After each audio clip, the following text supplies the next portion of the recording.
Estimadas maestras y maestros de México, como ustedes saben, en Formación y Acompañamiento a la Escuela, tenemos como uno de nuestros grandes propósitos fortalecer el desarrollo académico y educativo de todos y todas las docentes de México. Es por eso que en esta ocasión ofrecemos esta cápsula que recuperamos de un webinar que tuvimos recientemente con Adolfo Rodríguez Guerrero, consultor de UNESCO México, en el que nos ofrece un certero diagnóstico de los desafíos globales que hoy enfrenta la humanidad. Frente a eso, ¿cuál es la acción que se demanda o que se plantea para la docencia? Esperamos que sea de utilidad y ayude a enriquecer siempre nuestra mirada educativa. Muchas gracias. Bueno, ¿qué plantea este documento de hacia un bien común mundial? Plantea un diagnóstico y es el que rápidamente lo voy a mencionar. ¿Qué dice ese diagnóstico? Bueno, que estamos acudiendo a un estrés ecológico como nunca antes, un cambio climático con patrones no sostenibles de producción y consumo, ¿no? Ustedes saben muy bien que hace 50 años teníamos 3 grandes concentraciones urbanas, hoy hay 19, y bueno, cada vez se ven más los efectos del cambio climático. No les tengo que decir a los que sufrieron o grandes lluvias o el terremoto de hace unos días, ¿no? Todo eso. Incluso hay quien dice que la pandemia se debe también a estos temas de patrones no sostenibles de producción, de consumo, de producción de alimentos, de efectos no deseables en el cambio climático, ¿no? O el cambio climático. Otro tema muy importante es el aumento de la riqueza financiera, pero con mayor desigualdad y violencia. Esa foto corresponde a, parece ser que es de Sao Paulo, pero bien podría ser Santa Fe o cualquier otra ciudad donde se ven las tremendas desigualdades derivados de la acumulación de la riqueza por algunas personas, ¿no? Y eso ha traído, bueno, grandes descontentos en América Latina. Ustedes recordarán los movimientos de Chile, pero también los de Argentina, bueno, los de Brasil, eh, Ecuador, en fin, todo esto ha traído cambios muy fuertes, incluso en Estados Unidos. Hace rato estaba platicando con Carlos Alberto Torres, quién sabe si lo ubiquen, pero él es un autor ya de hace algunos años que trabajó mucho tiempo con Paulo Freire, y estábamos comentando un libro que él está escribiendo y lo hace desde Estados Unidos. Entonces plantea cómo en Estados Unidos estas fuertes desigualdades que también existen están impactando en la vida pública. Bueno, y todo lo que ha ocurrido, ustedes lo podrán haber seguido, el tema del movimiento antirracista, y que en realidad es un movimiento que no solamente es antirracista, sino antipatriarcal, es incluso anticapitalista en algunos sentidos, ¿no? Pero todo tiene que ver con esa desigualdad tan tremenda que existe en el planeta. Hay un tema sustancial que tiene que ver con la brecha entre educación y empleo, sobre todo entre los jóvenes. Ustedes saben que en México te puedes tardar hasta 6 generaciones en salir de la pobreza.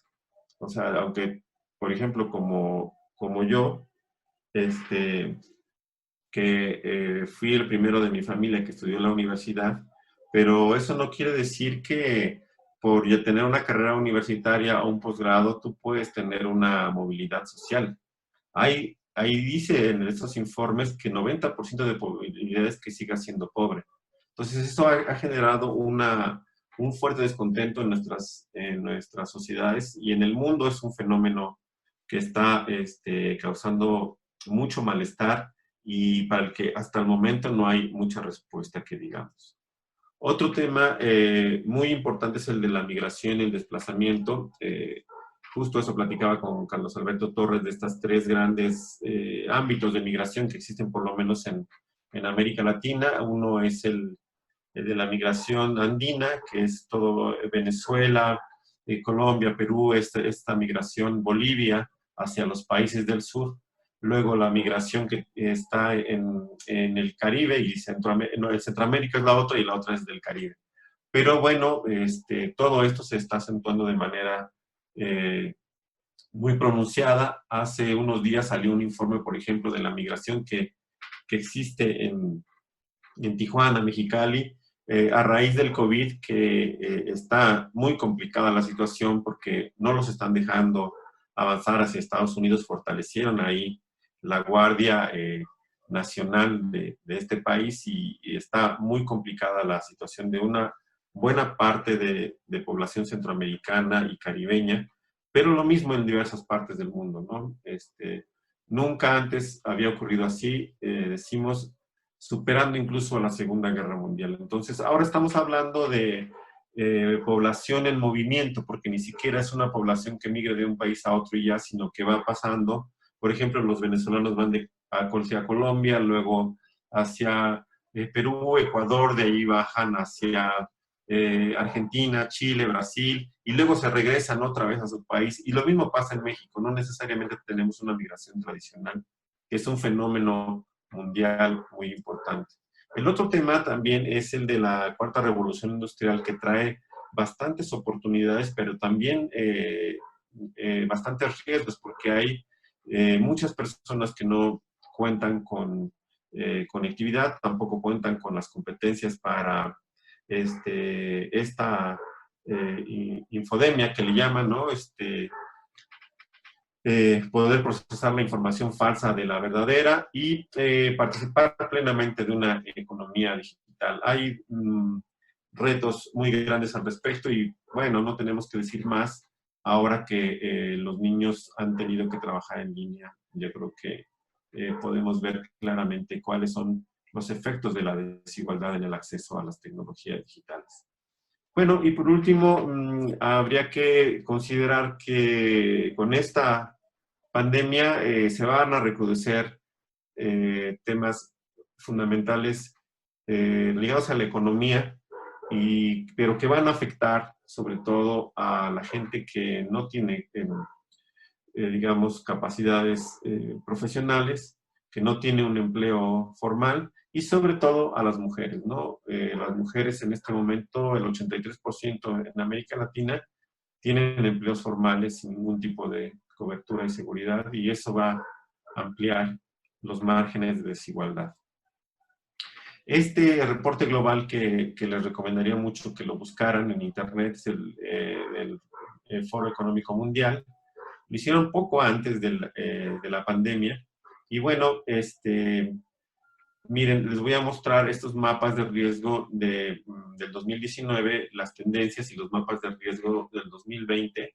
En ninguno aparece como central el tema de un riesgo por epidemia.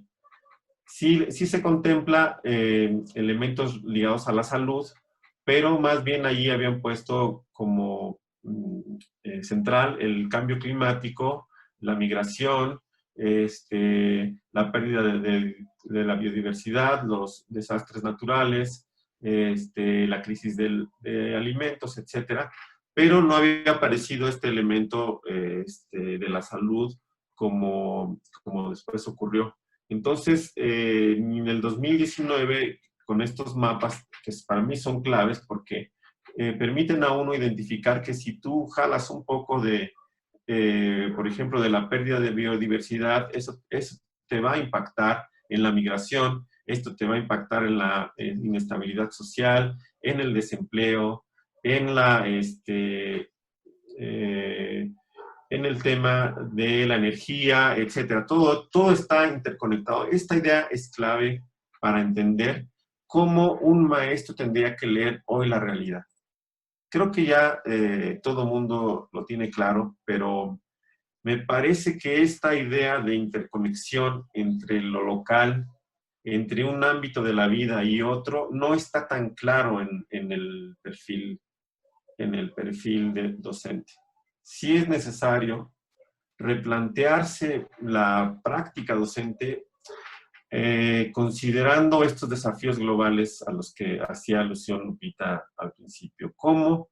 Si yo estoy trabajando un tema de la alimentación, tengo que ligarlo a la crisis del agua, tengo que ligarlo a los desastres naturales, a la acción por el clima, a la migración, etcétera. Eso tiene que ser una conexión permanente. Digo, no todo el tiempo, por supuesto, porque hay que profundizar en los temas, pero sí el maestro tendría que tener esa capacidad de manejar información que vincule un riesgo, una problemática con otra. Bueno, necesitamos construir miradas interdisciplinarias, transdisciplinarias, multidisciplinarias, como ustedes quieran decirle. Hay autores que les llaman no disciplinarias, simplemente para decir, no nos clavemos en una sola visión ni en una sola disciplina.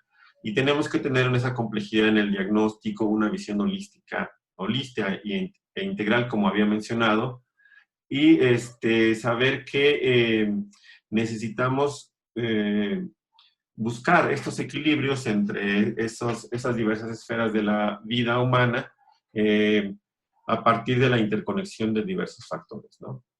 No solo eso, sino también pensar en una necesaria transformación responsable, porque vuelvo un poco a la idea que si yo quiero transformar el tema de la migración, pero si no trabajo o no pienso en la migración en el sentido del cambio climático, entonces no resulta. O si solo pienso en el cambio climático, pero no en el factor humano, tampoco resulta. Entonces, es muy difícil hoy transformar algo siendo globalmente responsable. Esa es la idea que quiero dejar. ¿Cómo ser ética y globalmente responsable? Hoy es muy difícil. Así como hoy es muy difícil ser buenos y ser un docente para el siglo XXI, también la transformación es muy complicada, ¿no? Pero sí lo que se pretende es que el maestro use ese conocimiento a favor de las personas, del planeta y de la paz. Ese es como el gran eje que la UNESCO está promoviendo.